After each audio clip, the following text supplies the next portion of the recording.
Just asking అని social మీడియాలో హల్చల్ చేస్తూ ఉన్న ప్రకాష్ రాజ్ గారికి యాంటీ సోషల్ ఎలిమెంట్గా మతాల మధ్యన కులాల మధ్యన చిచ్చు పెట్టే రావణ్కి ఏంటి సంబంధం? వీళ్ళిద్దరూ కూడా సోషల్ మీడియాలో అలాగే డిబేట్లలో ఒకరికొకరు సహకరించుకుని ముందుకెళ్ళే పరిస్థితులు ఎందుకు వెళ్తున్నారనే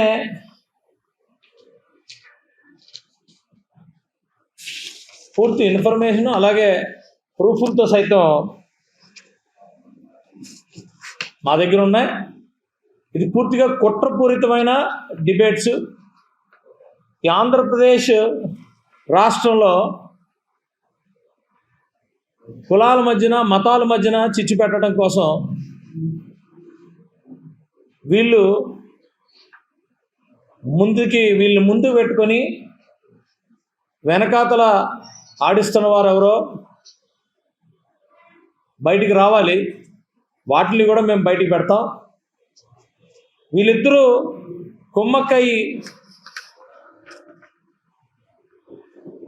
ఈ డిబేట్లకి వీటికి మాట్లాడి కుట్రపూరితంగా చేస్తున్నానన్న దానికి మా దగ్గర ఆడియోలు ఉన్నాయి. దాన్ని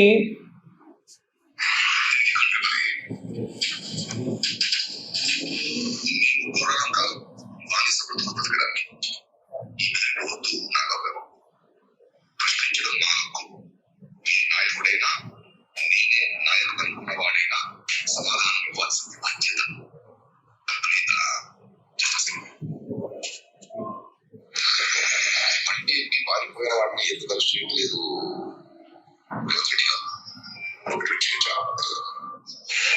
కొందరు అమ్ముడుపోయిన కొందరికి అమ్ముడుపోయిన అంటే కొన్ని పార్టీలు కౌన్సిలర్ మనుషులు కౌన్సిల్ అమ్ముడుపోయిన మీడియా కొందరికి అమ్ముడుపోయిన మీడియాకి అని ఎవిడెన్స్. తెలుసుకో సమాజంలో తెలుసుకోవాలన్న ప్రజలకి తెలుసుకోవాలన్న విద్యార్థులకి మరియు కొందరికి మీడియా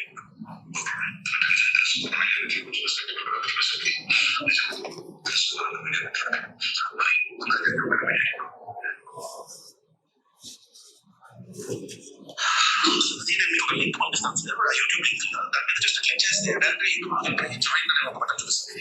లైవ్ జాయిన్ అవుతుంది, అది క్లిక్ చేస్తే లైవ్ వచ్చేస్తారు. మనం ఇంకోటి అయినాక మనం చేసి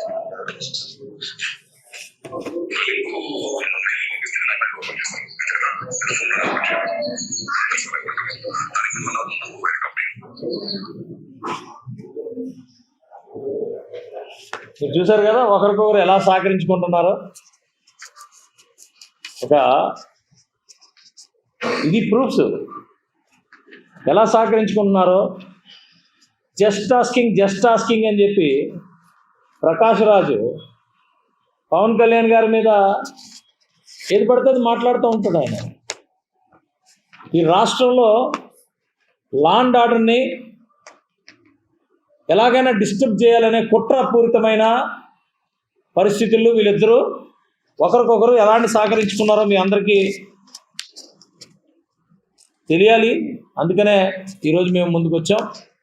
కులాలు మతాల మధ్యన ఘర్షణను సృష్టించే పరిస్థితులకి వీళ్ళు ఒక ప్రకాష్ రాజు ఒక రావణు వీళ్ళు ఫ్రంట్ మాత్రమే ఉన్నారు.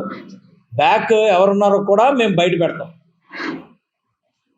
ఎక్కడి నుంచి వీళ్ళకి ఫండ్స్ అందుతున్నాయి, ఏ తాడేపల్లి ప్యాలెస్లకు సంబంధించిన షెల్ కంపెనీస్ నుంచి వీళ్ళకి డబ్బులు అందుతున్నాయి కూడా బయటికి రావాలి. ఎట్టి పరిస్థితుల్లో వదిలే ప్రసక్తే లేదు. ఎందుకంటున్నానంటే ఎంత కుట్రపూరితం అంటే కులాలు మతాల మధ్యన చిచ్చులు పెట్టడం వీళ్ళకి ఏం పని, ప్రకాష్ రాజ్కి ఏం పని?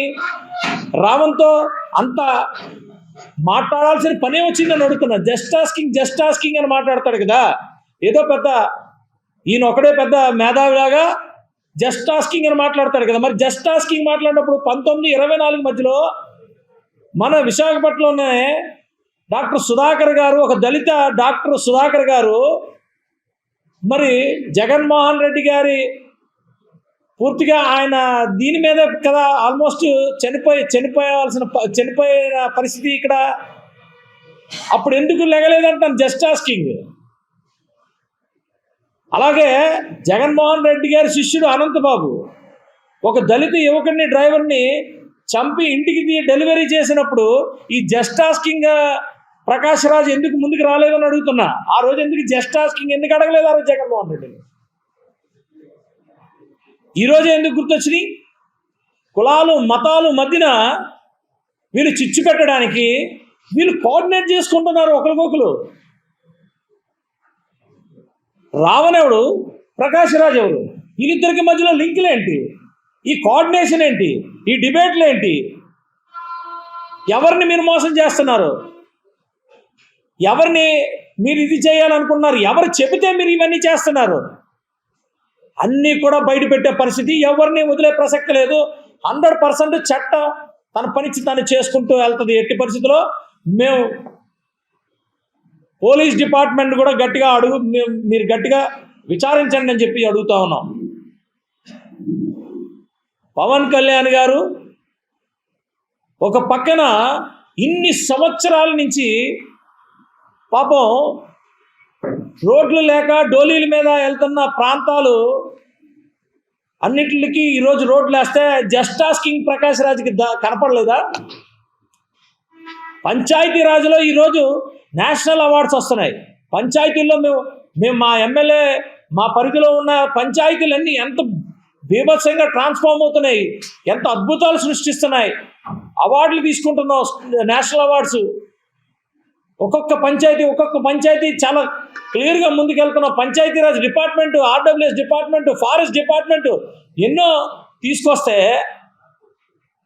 ఎంత డెవలప్మెంట్ చేస్తారు. దానికి జస్ట్ ఆస్కింగ్ ప్రకాష్ రాజ్కి కనబడట్లేదా? జస్ట్ ఆస్కింగ్ అని చెప్పి ఏది పడుతుంది మాట్లాడితే. ఇప్పుడు చూశారు కదా, ఇప్పుడు విన్నారు కదా, రావణ్కి ఈయనకి ఏంటి అవసరం ఏంటంటున్నాను నేను. ఇది కుట్ర కాదా? మీరు ముందుకు వచ్చారు కానీ మీ వెనకాతలో ఉన్న వ్యక్తి ఎవరు మీరు చెప్పాలా? లేకపోతే మేము చెప్పిస్తాం, పోలీసులు కూడా చెప్పించాలా? ఈరోజు నేను అడుగుతా ఉన్నా. మీకు రావణ్కి సనాతన ధర్మం అన్నా భారతదేశం అన్నా మరి ఎందుకు ఇబ్బందో నాకైతే అర్థం కాల. ఆయనేమో ఈరోజు పవన్ కళ్యాణ్ గారు ఎందుకు వాళ్ళకి వ్యతిరేకమయ్యారు? సనాతన ధర్మం అన్నారు కాబట్టి, దేశం కోసం నిలబడ్డారు కాబట్టి వాళ్ళకి వ్యతిరేకమయ్యారు. దాని మీద ఈరోజు ప్రతి ఒక్కరు ఎలా పడితే అలా మాట్లాడతాం. మరి మీ జస్ట్ ఆస్కింగ్ మీరెందుకు వాళ్ళతో కలిపారు, చేతులు కలిపారు? విజయనగరంలో రాముడు శిరస్సు ఇదైనప్పుడు మీకు కనపడలేదా అని నేను అడుగుతా ఉన్నాను. ఆ రోజు ఎందుకు మాట్లాడలేదని అడుగుతున్నాం. ఈ జస్ట్ ఆస్కింగ్లో ఈ రావణ్లో ఆ రోజు ఎందుకు మాట్లాడలేదని అడుగుతున్నాం. హిందూ ఆలయాల మీద, అనేకమైన ఆలయాల మీద దాడులు జరిగినప్పుడు మీరు ఎక్కడికి వెళ్ళిపోయారని అడుగుతున్నా. ఈరోజు కేవలం కుట్ర ఈ రాష్ట్రంలో శాంతి భద్రతలు ఉండకూడదనే కుట్రతో మీరందరూ ఒక్కొక్క ఫేసులు పెట్టుకుని, ఒకటి జస్ట్ ఆస్కింగ్ అంటాడు, ఇంకోటి మాట్లాడుతాడు, ఎలా పడతాలో మాట్లాడుకుంటూ ముందుకు వచ్చి ఈ రాష్ట్రాన్ని శాంతి భద్రత లేకుండా ఈరోజు తీసుకొస్తారు. మీరు ఏమి సాధించారు నేను అడుగుతా ఉన్నాను. మీరు ఏం సలహాలు ఇచ్చారని నేను అడుగుతున్నా. లేనిపోని అన్ని ఆపాదించడం, కులాల మధ్యన మతాల మధ్యన చిచ్చులు పెట్టడం తప్పితే మీకు ఏమి సాధించారని నేను అడుగుతున్నా. జగన్మోహన్ రెడ్డి అనే వ్యక్తి 11 సీట్లు వచ్చినా కూడా కనీసం అసెంబ్లీకి రాడు, ఒక చర్చ జరపడు, కనీసం ఆయనకు ఓట్లేసిన వ్యక్తికి, ఆయన వెనకాతలు ఉన్న 10 మందికి ఓట్లేసిన వాళ్ళకి కూడా కనీసం న్యాయం చేయరు. ఈ రాష్ట్రంలో ఏదైనా ఇదని ఒక అపోజిషన్ పార్టీ స్టేటస్ కావాలని అడుగుతారు కానీ అపోజిషన్ పార్టీ స్టేటస్ ఉన్న రెస్పాన్సిబిలిటీలు తీసుకోరు. అలాగంటే బొత్స సత్యనారాయణ బయటికి పంపిస్తారు ఏదో ఒకటి అక్కడ ఏదో మాట్లాడమని. దానికి తోక ముందు ఏముండదు. వీళ్ళు 100% వీళ్ళు వాళ్ళ వెనకాతల జగన్మోహన్ రెడ్డి అనుకో ఉన్నారు అనడానికి ఈరోజు పేరు నాని మాటలు మీకు అందరికీ అర్థమైపోయి ఉంటుంది. పాపం చాలా బాధపడిపోతున్నాడు పేరు నాని. వైఎస్ఆర్సీపీ పార్టీ కూడా చాలా బాధపడిపోతుంది ఈ రావణ్ని అరెస్ట్ చేసిన దానికి. ఎంతో ఇబ్బంది పడిపోతున్నాం. మరి రావణ్ ఎవరు మనిషి? డెఫినెట్గా ఈ కుట్రని పోలీసు వాళ్ళు ఛేదించాల్సిందే, ఖచ్చితంగా ఛేదిస్తారు, మొహమాటమే లేదు. ఎవరు ఎన్ని కుట్రలు చేసినా ఏం చేసినా ఈ రాష్ట్రం కూటమి నాయకత్వంలో, చంద్రబాబు నాయుడు గారు, పవన్ కళ్యాణ్ గారి నాయకత్వంలో శాంతి భద్రతలు ఎప్పుడు కూడా బ్రహ్మాండంగా ఉండే పరిస్థితి ఉంది. ఎవడైనా వచ్చి ఏదైనా శాంతి భద్రతలకు కానీ ఏదైనా విఘాతం కలిగిస్తే వదిలే ప్రసక్తి లేదు. ఇంకా ఎన్ని కుట్రలున్నా అన్ని కూడా బయటపెట్టే పరిస్థితి ఉంది, తీసుకొస్తాం రాబోయే రోజుల్లో.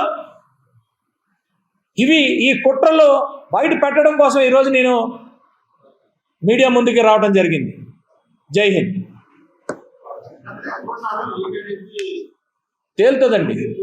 తేలుతుంది ఎవరున్నారో వీళ్ళిద్దరూ.